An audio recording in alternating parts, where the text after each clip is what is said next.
We live in a highly dynamic landscape that, in order to survive for hundreds of thousands, millions of years, it has migrated with the height of the ocean. I'm curious to get your sense of what's happening in the Low Country right now, because it's not well reported, I think, in the national news. We're seeing increased coastal erosion at the same time that you're also seeing groundwater tables rising rapidly in many coastal communities. The most sustainable building is the one that already exists, because you're not having to bring entirely new materials into play for this. You're improving what already exists. There are so many possibilities that we can do as long as we understand what we're working with and what the potential for that building can be, and approach it in a way that comes with a great deal of curiosity. It's not saying, okay, this is just going to be condos or this is just going to be offices. It's how can we make this into a special place, and how can we make it short-term cost savings or gain, but also look at the long-term systems that we're creating in this place that we can continuously improve over time. How much is this overbuilding negatively impacting the overall well-being of the Low Country, but also the people that live there? So there are two aspects to that. Fires are raging out west. Droughts are scorching the earth. Floods are leveling entire towns. And along the coasts, the waters keep rising. To add insult to injury, we're in the middle of hurricane season right now, historically one of the most destructive periods for the American coastline.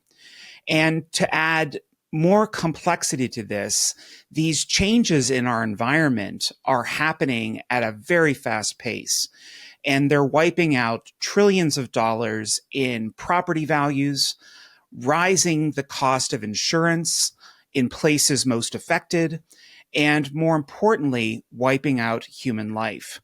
I'm Bradley Sherman, and this is Population Next.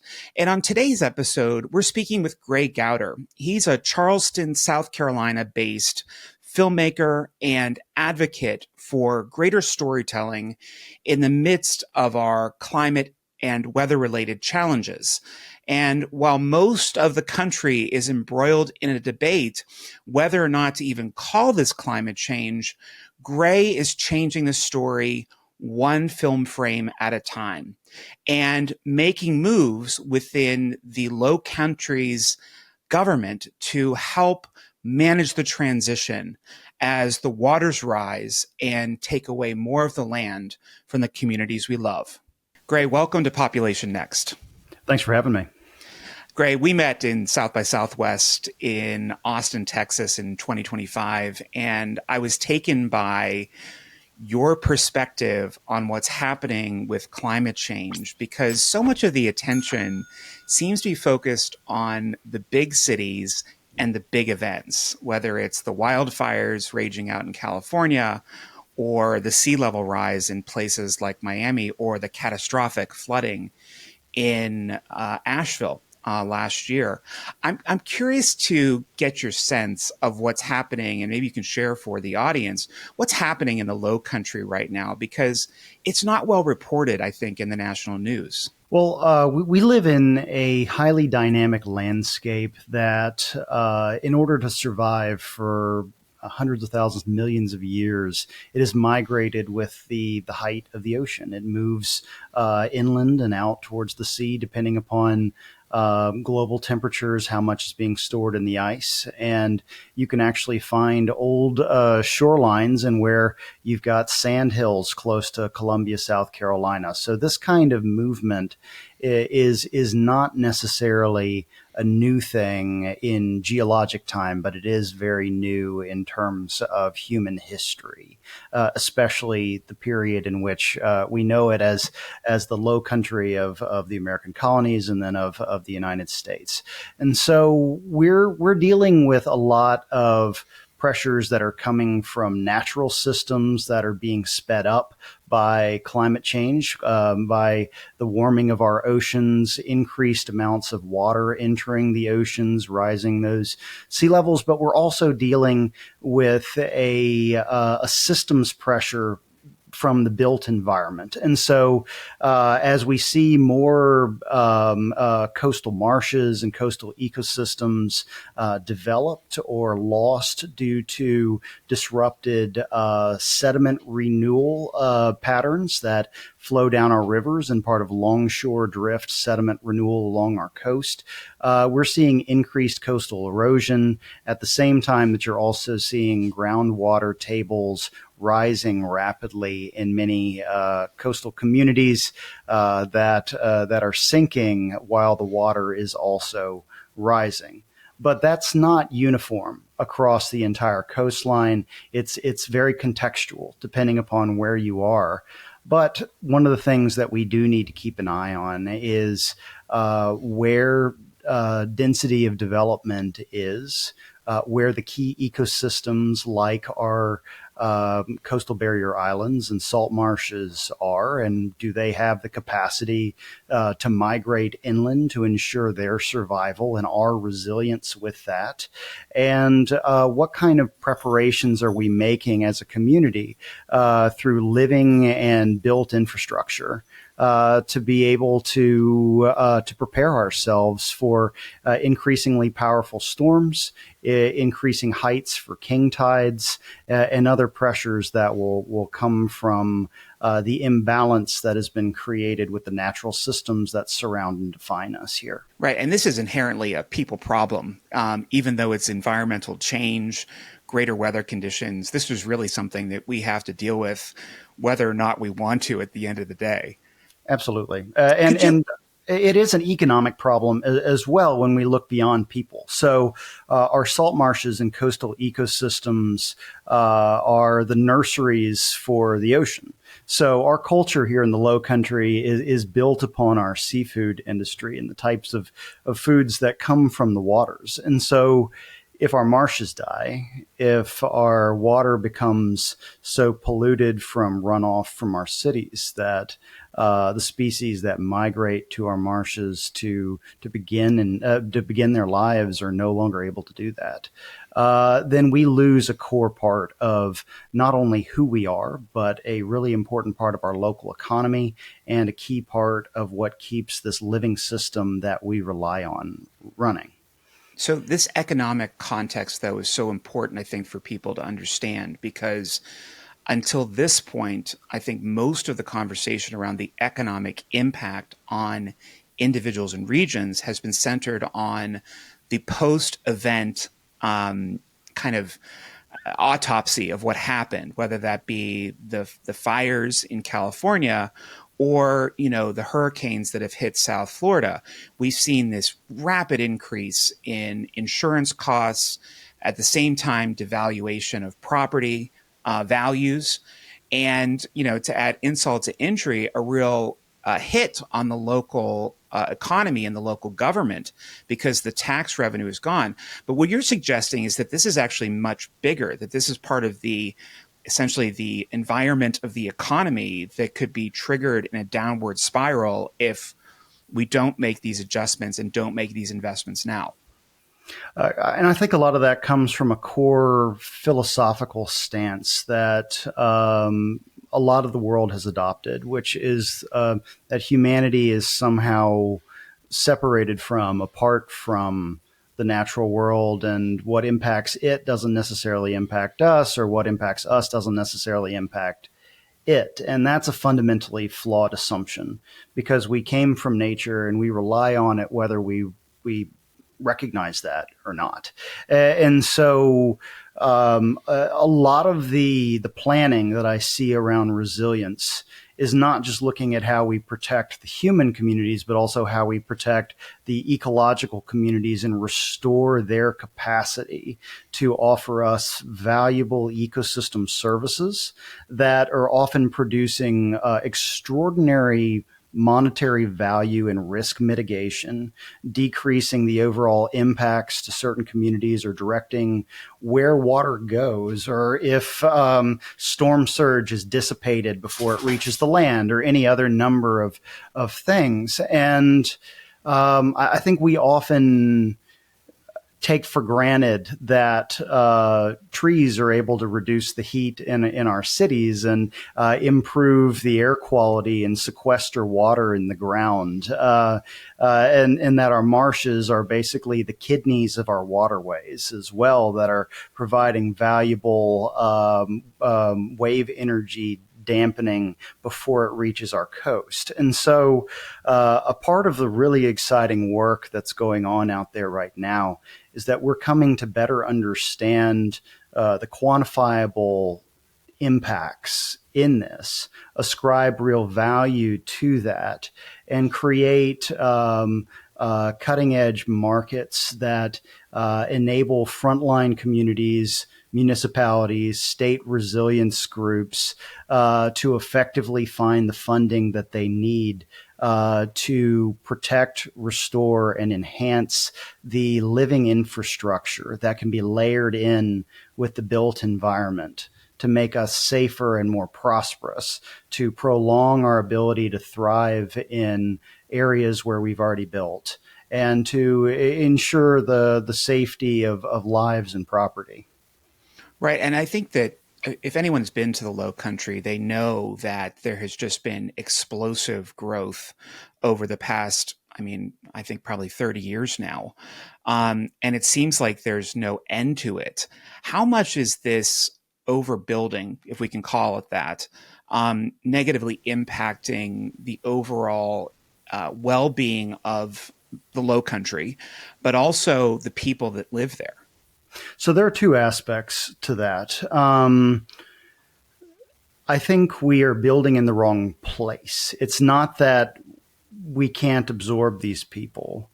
When my grandparents were living on the Charleston Peninsula, Charleston's footprint was significantly smaller, but you had a far greater number of people living on the peninsula and then in the early suburbs on the other side of the Ashley River, where I live today, in what's called West Ashley. You had fantastic transportation systems that were able to serve people living in that very dense, multifamily, mixed-use core of the Charleston Peninsula. You had a lot of great jobs there. You had ferries, buses, a downtown rail connection, and a generation before that, you had steamships connecting Charleston up and down the eastern seaboard. And that was a much larger density than we have today. It's all about our priorities for the kind of growth that we want. And that's something that the city of Charleston and Charleston County and other municipalities and counties are confronting right now as a very real issue, as far as the legacy development patterns and agreements, the legacy PUDs that were put into place that are coming into conflict with the planning priorities, the challenges, and the resilience goals of current administrations within local government, because we've learned so much about how it's important to keep those freshwater wetlands upstream from us in good shape, because you want water to be sequestered, to slow down upstream from you. So you're not just having large volumes released into your rivers that then swell and flood out everyone downstream. So when you've got large paved surfaces, whether that's a distribution center or a data center or one of these large footprint areas occupying an area that was a freshwater wetland, which is no longer protected after a really, in my opinion, flawed Supreme Court decision a couple of years ago, where they redefined what is a wetland that should be protected under the Clean Water Act. I think we ran into a real issue, and that's something that I'm actually following closely at the state level. There's a new piece of legislation that I think could be transformative for this and providing opportunities for developers while also providing a chance to change direction for local governments and for conservation groups, which is called a transfer of development rights. It allows for a land trust or a municipality or for a state government or a conservation bank to swap property in a place that's better for us to develop now, which might be developing somewhere in more of an infill development. So if you've got an old strip mall in a great location, just with a big field of parking, failing shops in one kind of row, and really nothing happening there, that could be this thriving, dense, transit-oriented development space that is potentially worth significantly more to the developer and is a much more manageable load on the municipal services that are going to have to go to that place.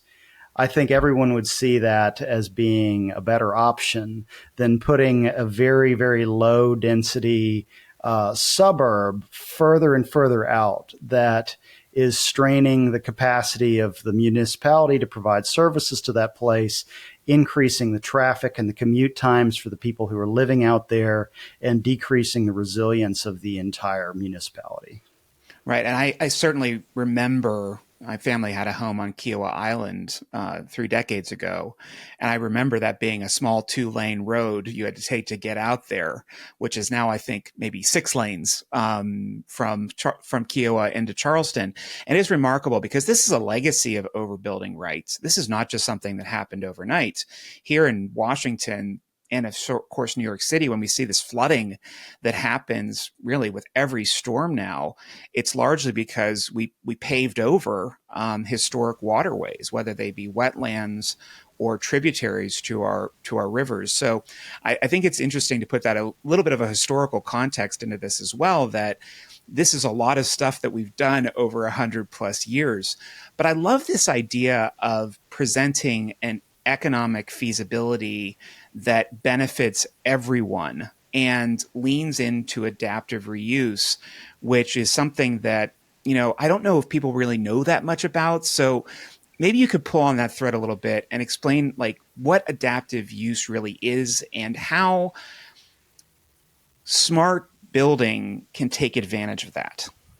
So there's a saying in the architecture and development community, which is the most sustainable building is the one that already exists, because you're not having to bring entirely new materials into play for this. You're improving what already exists, and I think there's potentially some nuance in that saying. I'm not sure if that's entirely true, but I think there is something to be said about working with what you have there, especially with the buildings that were created before air conditioning that had to be designed in a way to support themselves in a climate that was. It was very hot. It was very humid then, but it was laid out in a way to take advantage of the ocean breezes coming off of the harbor to help cool and ventilate the house. The way the walls were put in had air pockets in there that could help with insulation and ventilation. And the Preservation Society of Charleston has actually done incredible work in creating resilience guides for people with historic homes in Charleston to understand how they can continue maintaining and improving their homes in this changing climate that we find ourselves in. One of the really cool opportunities is this doesn't just apply to homes. This also applies to other buildings. If it's a well-built structure, you can potentially transform that into any number of uses as long as they align with what you're starting out with that template. So there's a great example in Chicago that I'm excited to welcome the leaders behind this group to the event that my organization, the Carolina Ocean Alliance, hosts in Charleston, called the Hope Summit.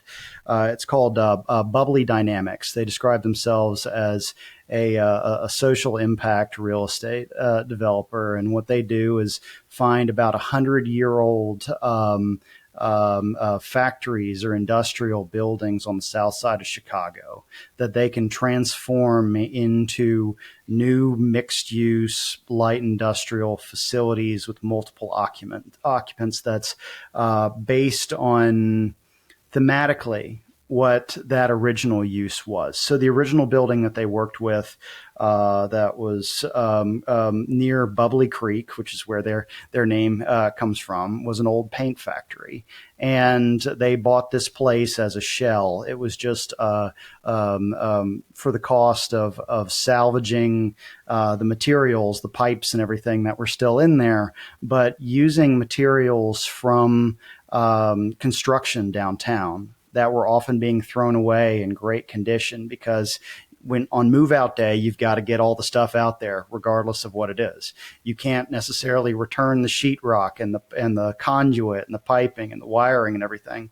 And so he figured out how to basically interrupt the waste stream for the dumpster companies between those sites and the dump, to be able to use those materials to restore this building into artists and maker studio lofts and facilities. The next facility that they worked on was a meatpacking facility, also on the south side of Chicago, that they call the Plant. And as they transform that building into something that feels almost like a living organism, and how the waste streams and the inputs of a lot of their businesses are linked, and how they're kind of feeding themselves within the building, they also discovered that the poured concrete structure that they were working within is phenomenal as a thermal battery. And so they're in the process of transforming this building into a stored energy source that is working as a slow release side of it, alongside the quicker release rainwater capture system that's able to absorb and release heat a lot faster. So when you're working with those things in a digital twin for the entire building, you're able to identify where those increased levels of heat are in the building that naturally come from food production, light industrial processes.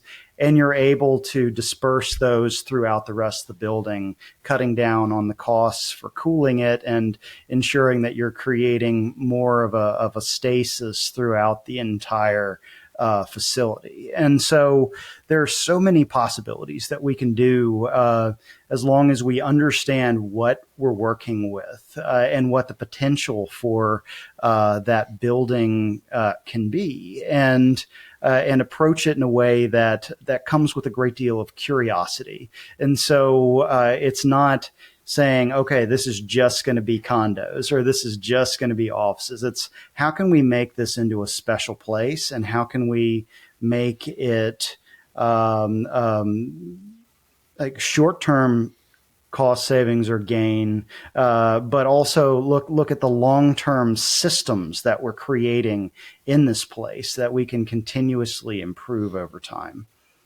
So great. I mean, this is probably the most obvious of obvious questions here, but there are all of these upsides to this. There's business opportunity, there's innovation opportunity, there's this opportunity to create a better life for the living environment around us and for us as human beings. Why is there such a debate about whether or not climate is even happening, change is happening, and also, like, why is there resistance to funding it? And how are you helping to change the story so that more people understand that there is a good side to all of this? So I think the story is the key part of that. And this is a very, very long, complicated, and nuanced answer that I don't think we have time for, unfortunately. But we'll have to have you back. We can do a whole episode just on this.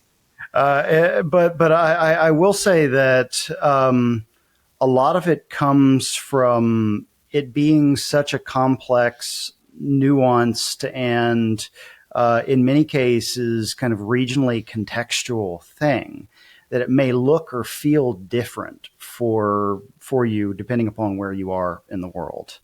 And I think we also got fixated on the idea or the language of it. And so when people were talking about global warming, you had people saying, well, it's not hotter where I am. And so they didn't feel that, even though the entire planet is on average increasing. I think we're close to 1.5 degrees Celsius increase. And a lot of that is attributed to the rapid increase in carbon and methane and other greenhouse gases that we've put into the atmosphere since the Industrial Revolution, and industrial agriculture also picked up, which our natural systems have not been able to fully absorb. So our oceans are incredible carbon sinks. They absorb massive amounts of carbon. Our wetlands, our blue carbon ecosystems, as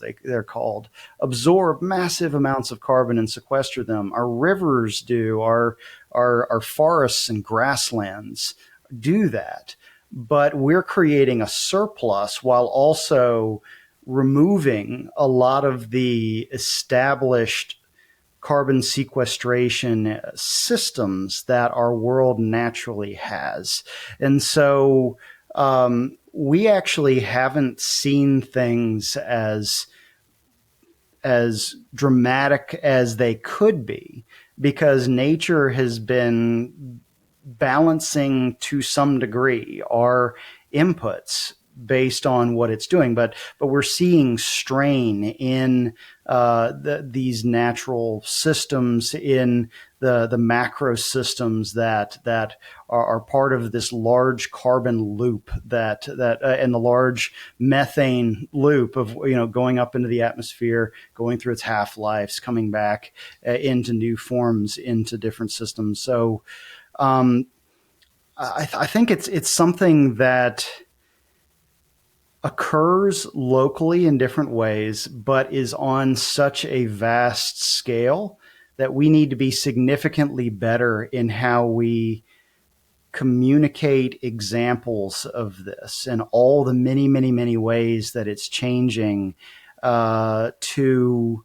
everyday people. And that's something that has to come from education. It has to come from our policymakers. It has to come from what I believe needs to be a rapid expansion of the field of science communication and people who are able to offer those kind of services and interpreting what our leading scientists are saying in ways that most people not only can understand, but can have an empathetic link to. And we need to translate that into a kind of policy that isn't based around short-term election cycles or how long you can flip a development, but looking at that multi-generational perspective. That when a lot of our cities were platted out originally, we were looking to the future. We weren't just looking at that 5 to 10 year window. At best, a lot of the planning that we do today is within the period of a mortgage. We need to be thinking about significantly more than that. And we need to be thinking about what progress actually looks like and what it actually means, because if we start thinking just about conservation or sustainability, we're thinking about fixing ourselves to an arbitrary and artificial point in time that is entirely counter to the highly dynamic world that we live in. So I'm a big fan of Paul Hawken's concept of regeneration. And if people haven't read that book, it's a really easy and digestible book that also works as a coffee table book if you want something attractive in your office or your background. But it is beautiful. I can attest to that. It is. And the thing that I like about it is not only does it create agency for people to be part of the solution from the bottom up and from the middle out, which is what I think we need, because we're in this culture of cynicism and nihilism because it has been so top-down heavy for so long. Regeneration also shows us that nature is remarkably resilient when it has the chance to find some balance. And from that balance, it can begin to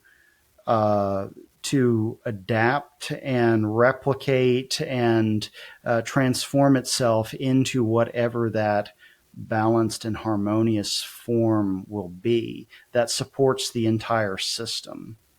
You might see some species or some areas diminish. You might see some grow, but the system survives. Because when we're looking at ecology, it's about a complex web of relationships between different creatures, different parts of a system that are providing very specific niches to support the whole.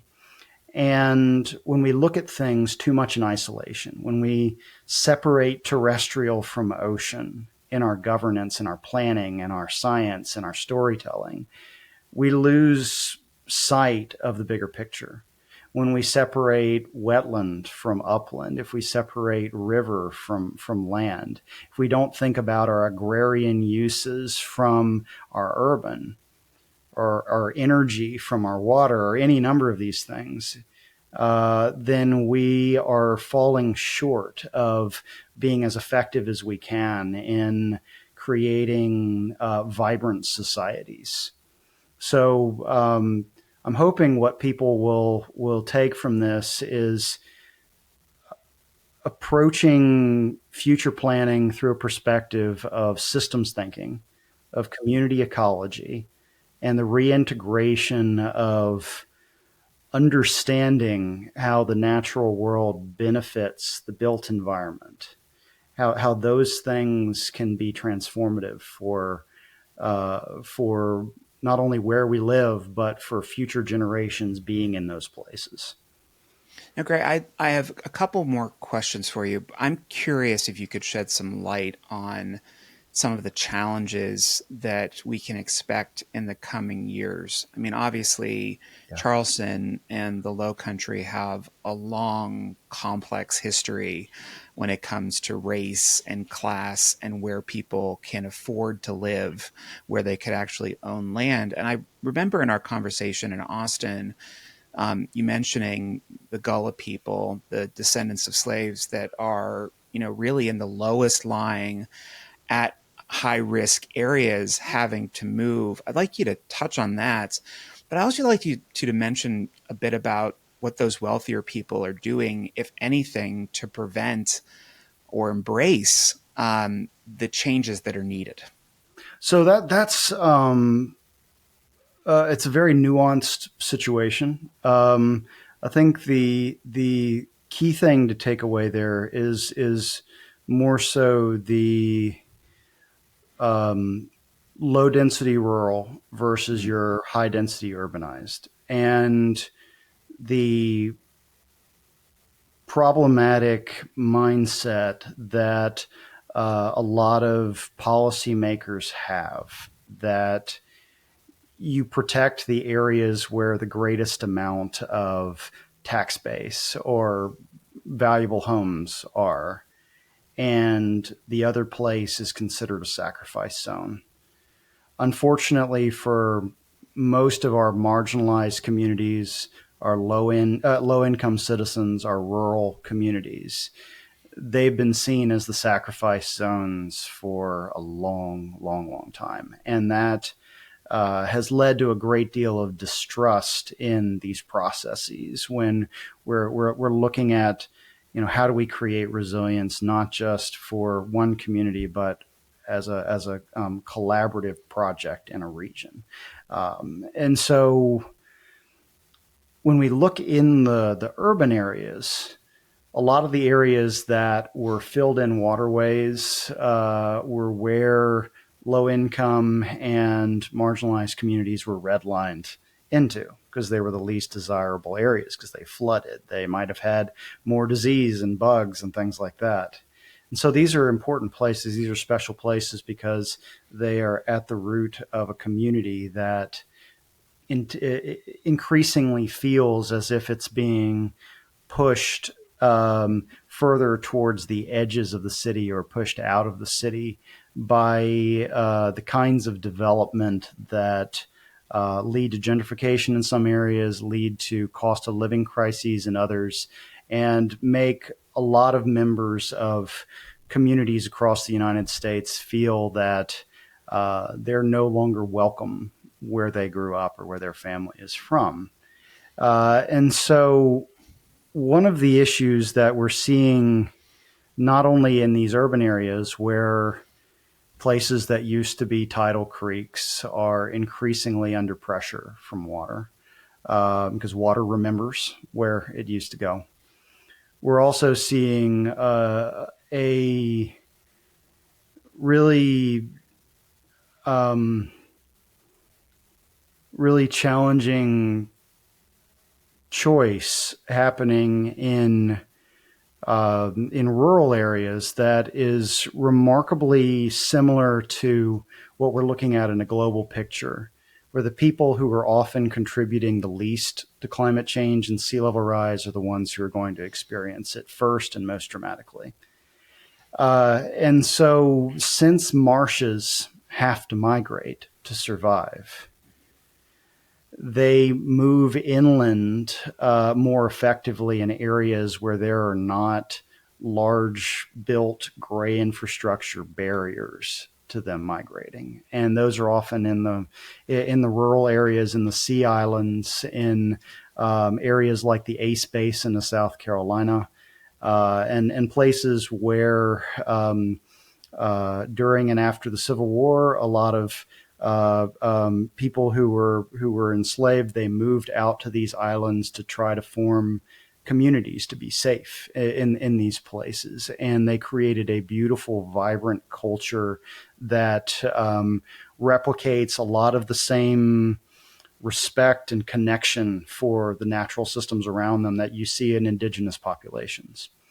And systematically, a lot of these communities, like on Hilton Head, have been cut off more and more from the sweetgrass, from the marshes where they get food, from the waterfront, which belongs to all of us in the state of South Carolina, because all of our waters under the state of, or under the Constitution of the state of South Carolina, are public domain. And so you see people who have had the lowest impact on the situation that we're now facing, potentially being considered as sacrifice zones in a managed retreat scenario.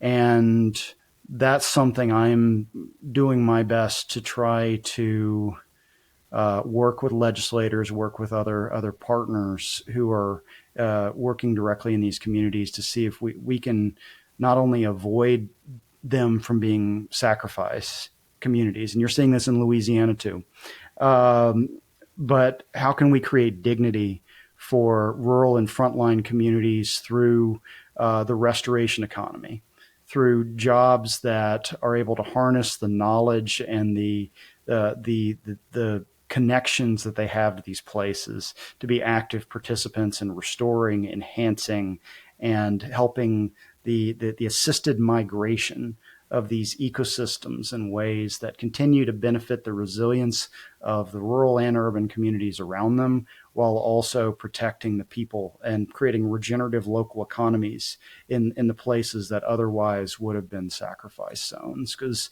we need to make sure that there's dignity in this for our fellow citizens, because as soon as federal flood insurance goes, private flood insurance won't be there anyway. And not only will we have to deal with a catastrophic climate migration in our country that will be devastating on a human scale that I don't think any of us are prepared for.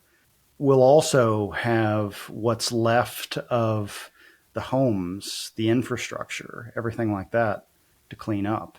And you'll have beach communities, you'll have river communities, you'll have marsh communities that don't have the means or the people to effectively remove the damage, mitigate the risk, and attempt to create a healthier place for the people who continue to live around there. And so this is it's a really, really challenging problem that I don't have all the answers to. I'm not sure who does, I don't think but anyone does. it's something that we desperately need to be talking about. And unfortunately, managed retreat is something that policymakers and people in the private sector and people in the nonprofit sector are terrified of talking about because it's unimaginable.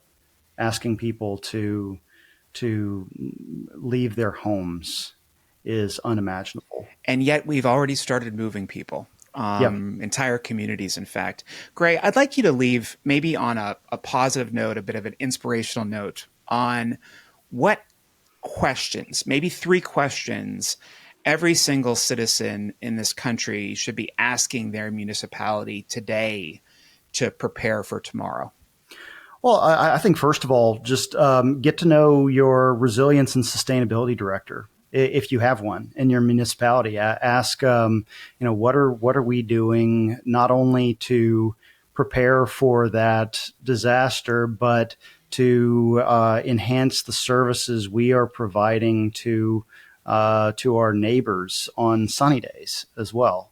Because remarkably, a lot of the things that you need to prepare for the darkest times can benefit people in good times as well. So making sure that there are resilience hubs where people are used to going, making sure that there's access for food and healthcare and support and resilient electrical grids and water systems and waste systems that are able to keep us safe. That's vitally important, and some of that, is expensive capital projects that take time. But some of those things can happen at a community scale with nonprofits or community groups working in partnership with municipal government and regional government. So I think if people go and build a relationship with their resilience and sustainability director and start thinking about what does our adaptation and resilience plan look like, and how can I be involved in keeping my family safe, keeping my neighbors safe, and building stronger networks so that when something happens, it's not if something happens, it's when something happens, we can be there for each other more effectively. I think that's the main thing we need to be focusing on right now. Amazing. Gray, thank you so much for your time. This was an enlightening conversation that I hope brings more people to action. Thank you for having me. While debates about climate change continue to rage across the country, it is becoming more and more apparent that the effects of extreme weather are impacting our communities, displacing people and erasing property values while increasing insurance costs. But there's real local action happening to mitigate and in some cases manage this change. And oftentimes, as Gray suggested, there's an economic upside to this too, not just in terms of our well-being, but also business development. So I encourage you to take a look at some of the resources that Gray shared during this conversation today. And of course, please like and subscribe and share this episode with your friends and family and work colleagues. And if you want to dive in more to Population Next, follow me on Substack at populationnext.com. That's populationnext.com.